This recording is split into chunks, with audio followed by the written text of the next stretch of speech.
সরকারি জমি অধিগ্রহণে এবার শান্তিপুরের জমিতে বোর্ড বসালো জেলা প্রশাসন। জেলা প্রশাসন সূত্রের খবর, বেশ কয়েক বছর যাবৎ শান্তিপুর 5 নম্বর ওয়ার্ডের একটি আমবাগান রয়েছে, সেটি জেলা প্রশাসনের, আর সেই কারণেই এবার জেলা প্রশাসনের তরফে ওই আমবাগানে বসানো হলো বোর্ড। এদিন বিএলআরও এবং একাধিক সরকারি আধিকারিকরা নদিয়া শান্তিপুর থানার 5 নং ওয়ার্ডের মাতালগড় এলাকায় এই সরকারি বোর্ড লাগিয়ে দিয়ে যান। এই বিষয়ে তারা জানান, জমিটি বহুদিন ধরেই সরকারের এবং জেলা প্রশাসন সূত্রে নির্দেশ থাকার পরই আজ তারা এই জমিতে বোর্ড বসাচ্ছেন। যদিও কিছুদিন আগে এই বোর্ড বসানোকে কেন্দ্র করে এলাকার কিছু মানুষ বোর্ড বসাতে বাধা দেয়। পরবর্তীতে জেলা প্রশাসনের নির্দেশে সেই বোর্ড বসানো হলেও বোর্ড বসানোকে কেন্দ্র করে সামাজিক মাধ্যমে বেশ কিছু মানুষ শান্তিপুর পৌরসভা এবং শান্তিপুর পৌরসভার চেয়ারম্যান এবং 5 নম্বর ওয়ার্ডের কাউন্সিলর এর বিরুদ্ধে ভুল তথ্য পরিবেশন করে শান্তিপুরবাসীকে বিভ্রান্ত করেছে, এমনটাই জানান শান্তিপুর পৌরসভার চেয়ারম্যান সুব্রত ঘোষ। পরবর্তীতে আবারও এই বোর্ড বসানো এবং জেলা প্রশাসনের নির্দেশে পৌরসভার সঙ্গে কথা বলে বোর্ড বসানো হয়েছে বলেই জানান তিনি। অপরদিকে যে সমস্ত ব্যক্তি এই ভুল তথ্য সামাজিক মাধ্যমে পরিবেশন করেছেন তাদের বিরুদ্ধে আইনানুগ ব্যবস্থাও নিচ্ছে পৌরসভা। ইতিমধ্যে সেই সমস্ত ব্যক্তিদের বিরুদ্ধে শান্তিপুর 5 নম্বর ওয়ার্ডের কাউন্সিলর থানায় লিখিত অভিযোগ দায়ের করেছেন বলে জানান শান্তিপুর পৌরসভার চেয়ারম্যান। অপরদিকে ভূমি দপ্তর এবং শান্তিপুর চেয়ারম্যান সকলকেই জানান, যদি এই জমি কোনো ব্যক্তির হয়ে থাকে এবং সেই জমি যদি তিনি দাবিদার হন, তাহলে আদালতে গিয়ে সংশ্লিষ্ট প্রমাণ দিয়ে বোঝাতে পারলে আদালত যদি সিদ্ধান্ত নেয় তখন তিনি তার জমির মালিকানা প্রমাণ করতে পারবেন। তবে বর্তমানে এই জমি সরকার অধিগ্রহণ করে তাতে বোর্ড বসিয়ে চিহ্নিতকরণ করে গেছে। নদিয়া থেকে প্রভাত নন্দীর রিপোর্ট, HR নিউজ 24। এবং প্রমোটারি উদ্দেশ্যে লাগানো হয়েছে, কি বলবেন? না, আমরা যেটা কালকে খবর পেয়েছি তারপরে আমরা এখানে এসেছি স্পটে। সঙ্গে আমার বিরোধ আছেন শান্তিপুরের। আমরা রেকর্ডে যেটা দেখেছি সেটা 1 নম্বর খতিয়ান এস্টেট ল্যান্ড, ঠিক আছে। তাই জন্য এটা সরকারি জমি বলে আমরা বোর্ড লাগিয়েছিলাম। আর সেই সময় বিরোধের কাছে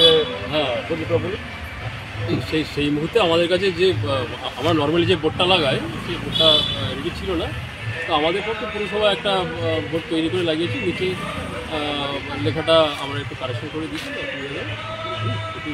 এই জমি সম্পূর্ণভাবে এই প্লট এবং তার পাশে 2টো প্লট সম্পূর্ণভাবে পশ্চিমবঙ্গ সরকারের অধীনে, এবং 2টো প্লট নিয়ে মোট এরিয়া 9 একর 9.5। কিন্তু এখানে একটা মানুষ যারা বলছে প্রমোটারি করার উদ্দেশ্যে এগুলো করা হচ্ছে। পশ্চিমবঙ্গ সরকারের জমি প্রমোটারি হবে কি করতে? পশ্চিমবঙ্গ সরকারের জমি, এটা বাগান আছে, বাগান থাকবে, বা যদি খুব প্রয়োজন হয় বড় কোনো প্রকল্প হতে পারে। মানে যে নিভা পাবলিক যে তার যে তিনি যে দাবি করছেন সেটা সেক্ষেত্রে পেপার দেবো, কিন্তু অ্যাট প্রেজেন্ট এটা পশ্চিমবঙ্গ সরকার নামে রেকর্ডেড আছে। ওই যদি মনে করেন কোর্টে কেস করে যদি অনারেবল কোর্টের অর্ডার হয় তারপর দেখা যাবে, কিন্তু এই মুহূর্তে এটা পশ্চিমবঙ্গ সরকারের জমি রেকর্ডে এটা পশ্চিমবঙ্গ সরকারের নামে আছে, এবং এখন পশ্চিমবঙ্গ সরকারের জমিটা। সেক্ষেত্রে কি কি আপনাদের কাছে মানে তথ্য ছিল এবং তারপরে এই বোর্ডটা লাগালেন আজকে? আমাদের কাছে তো তথ্য ছিল, এটা ভেস্টেড ল্যান্ড, জেলা শাসক নদিয়া পশ্চিমবঙ্গ সরকারের অধীন। বিভিন্ন আমাদের পশ্চিমবঙ্গ জেলা শাসকের অধীনে যে জমিগুলো আছে সেগুলোতে আমরা বোর্ড লাগাই। বোর্ড পরপর বানানো হয়, একটা একটা করে লাগানো হচ্ছে। তো এটা আমাদের যে কাজের মধ্যেই পড়ে, যে জেলা শাসকের জমিগুলো আছে সেখানে বোর্ড লাগিয়ে জনগণকে জানানো আর কি, যে এই জমিটি পশ্চিমবঙ্গ সরকারের অধীন, এখানে যেন কেউ এনক্রোচমেন্ট না করে বা দখল না করে, সেটা সেই জন্যই লাগানো হয়েছে। একটা তথ্য পাওয়া যাচ্ছে যে এই জমি সংক্রান্ত যে বিষয়টি, সেটি এই জমির কিছু শরিকি বিবাদ রয়েছে এবং সেখানে নাকি একটি মামলাও চলেছিল। তার পরবর্তীতে তারা অভিযোগ করেছিলেন কিছুদিন আগেই যে তাদের জায়গা নাকি বেআইনিভাবে সরকার নিয়ে নিচ্ছে। না, সেরকম কোর্ট কেস আসে বলে যাই না। যদি ওরা বলেন ওরা অফিসে আসুন, অফিসে কাগজপত্রগুলো দেখান কি কেস আছে না আছে, ঠিক আছে। কিন্তু এই মুহূর্তে আমাদের যে রেকর্ড, সেই রেকর্ডে দীর্ঘদিন ধরেই এটা জেলা শাসকের নামে আছে। তারা যদি দাবি করেন পেপার দেখাবেন, কোর্টে দরকার হলে বিচার হবে। যেভাবে যদি অনারেবল কোর্টের যা সিদ্ধান্ত সেটা মানা হবে। আপনার নাম পরিচয়? আমি বীরেন্দ্রনাথ বিএলও সম্পর্ক। বিষয়টা হচ্ছে মানে 74 এবং 74-75 দুটো দাগ নম্বর 22 নম্বর মৌজার মধ্যে প্রায় 9 একর জমি। ওখানে বিগত দিনে বিএলআরও সাহেব সেখানে আজকে সেই জমিতে একটি বোর্ড লাগাতে এসেছিলেন। সেই সময় এলাকার কিছু মানুষ সেখানে তার বিরোধিতা করেন এবং তখন বোর্ডটি লাগাতে দেন না। এবং পরবর্তী দিনে বিএলআরও সাহেব পৌরসভাকে বলেন যে এরকম ব্যাপার, আপনারা ওইখানে যে আমাদের পৌর এলাকার মধ্যে একটি জমি আছে, সেখানে একটি যদি বোর্ড আপনি একটু অ্যারেঞ্জমেন্ট করে দেন তাহলে ভীষণ ভালো হয়।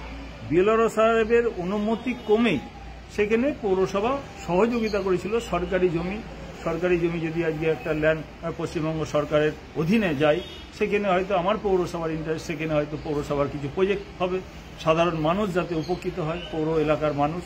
সেই জন্যে আমার পৌরসভার কিছু কর্মচারী সেই বোর্ডটি বিএলআরও সাহেবের নির্দেশক্রমে সেখানে লাগিয়েছিলেন। এবং এইটা নিয়ে বিতর্ক, অনেক সময় অনেক মানুষ এটাকে নিয়ে নাকি ওই এলাকার কাউন্সিলর এবং চেয়ারম্যান সাহেব নাকি ওই জমিটি প্রমোটিং করার জন্য এই কাজ করেছেন বলে তারা বিভিন্ন ছোট মানে মিডিয়ার মাধ্যম দিয়ে তারা মানুষের কাছে, আজকে শান্তিপুরের মানুষের কাছে তারা উপস্থাপন করেছে।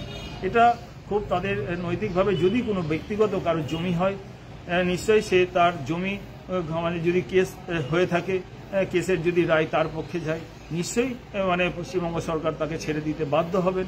এবং বিএলআরও সাহেবও আজকে এখানে এসছেন এবং এসডিএলআরও সাহেবও তিনিও এসছেন সরজমিনে তদন্ত করে। সরকারি জমি, সরকারি নির্দেশক্রমে তারা যেটা ভালো বুঝবেন সেটা করবেন। তাদের এখতিয়ারের মধ্যেই সমস্তটাই পড়ে। ডিএম সাহেবই আজকে নির্দেশক্রমে তারা এসছেন, তারা সরজমিনে ওখানে তদন্ত করে তারা, আমি যেটুকু মানে ওখানে একবার আমাকে ডেকেছিলেন, আমি একবার গিয়েছিলামও, এবং তারা তাদের মতন করে সেখানে তারা যে জমি মানে দেখছেন সেই জমিতে তারা নির্দিষ্ট স্থানে বোর্ডটি লাগানোর অনুমতি তারা ওখানে করে দিয়ে যাচ্ছেন। এবং আমি জানি না এই মুহূর্তে হয়তো ওখানে বোর্ডটি লাগানো সম্পূর্ণ হয়ে গেছে। এবং আপনারা পরবর্তী দিনে যদি কারোর ব্যক্তিগত জমি হয়ে থাকে, সেই যদি জমির মালিক কোর্ট যদি তার পক্ষে রায় দেয়, নিশ্চয়ই তিনি তার জমি ফেরত পাক। এটাও আমি ব্যক্তিগতভাবে চাই। কোনো মানুষের জমি সরকার অধিগ্রহণ করবে এটা কোনোদিনই হতে পারে না, সেটা করেও না।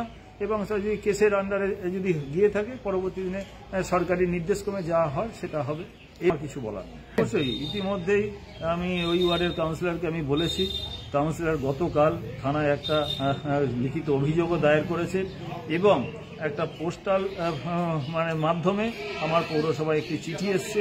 আমি সেই চিঠিরও সদুত্তর সেই যে ব্যক্তি পাঠিয়েছেন তাকেও আমি জানতে চাইছি তার কাছে কি ডকুমেন্টস বা প্রুফ আছে, তিনি আমাকে যেন সেটা দেখান।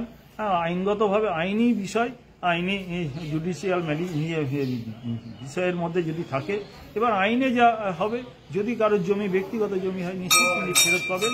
এটাই তো মানে সরকারি যা নির্দেশ, সেই নির্দেশ অনুপাতে যেটা হয় সেটা ঘটবে। মানে যারা অপপ্রচার করেছে তাদের বিরুদ্ধে আপনারা ইতিমধ্যে থানার দ্বারস্থ হয়েছে? হ্যাঁ, আমার কাউন্সিলর আমি আমার সময় সেই কাউন্সিলর তিনি একটা অভিযোগ দায়ের করেছেন। অবশ্যই এই বিষয়গুলো যারা আজকে এই সংবাদগুলো মানুষের কাছে পরিবেশন করছেন, তাদের সঠিক তথ্য সঠিকভাবে বলুক। পৌরসভা যদি কোনো অন্যায় করে, ভুল করে, নিশ্চয়ই সেগুলো মানুষের কাছে বলুক।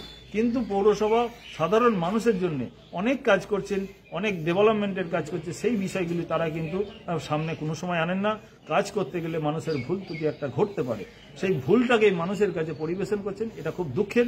আমি আপনাদের চ্যানেলের মাধ্যম দিয়ে আমি অনুরোধ করব, সাধারণ মানুষ আজকে যাতে প্রকৃত তথ্য তাদের জানার অধিকার আছে, নিশ্চিত তারা প্রকৃত তথ্যটা তারা জানুক।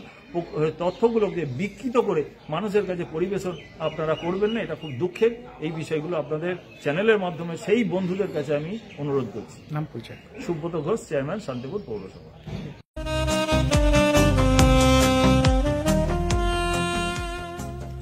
সর্বস্তরের ক্রেতা বন্ধুদের শুভ কামনায় বাবা লোকনাথ বাইক পয়েন্ট। আমাদের এখানে যে কোনো কোম্পানির বাইক ক্রয় এবং বিক্রয় করা হয়। অবশ্যই মনে রাখবেন ফাইন্যান্সের সুব্যবস্থা আছে। প্রোপাইটার দিবাকর দেবনাথ ওরফে বাপি। Mobile number 9002195367। আমাদের ঠিকানা 12 নম্বর জাতীয় সড়ক, শান্তিপুর বাইপাস, পাওয়ার হাউসের নিকট, শান্তিপুর, নদিয়া।